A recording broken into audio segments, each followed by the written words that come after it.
ఇదేంద్రిదా offer ఇచ్చినట్టుంది నాక. కొంచెం జరుగుతారా bro, కూర్చుంటాను. సరే బ్రో, రండి కూర్చోండి. ఏ ఊరు మీది? అది వైజాగ్ బ్రో. మాది పక్కనే శ్రీకాకుళం బ్రో. శ్రీకాకుళం బ్రో. ఏం చేస్తూ ఉంటారు బ్రో? MTech bro.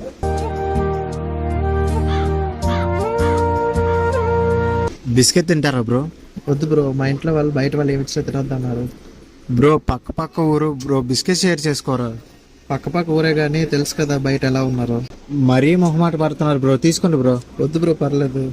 తీసుకోండి బ్రో. వద్దు బ్రో, పర్లేదు. తీసుకోండి బ్రో, ఒకటే కదా, ఒక బిస్కెట్ కదా. ఊర అన్నారు కదా, తీసుకుంటా. బాగుంది బ్రో. బాగుంటది. అమ్మయ్య లాభం. బాగుందట బిస్కెట్. ఇంకోటి తినాల్సింది. మంచిగా gold chain, gold ring, phone చాలు ఈ రోజుకి. పండగే ఇంకా. అందుకే అమ్మా నాన్న చెప్పిన మాట వినాలి.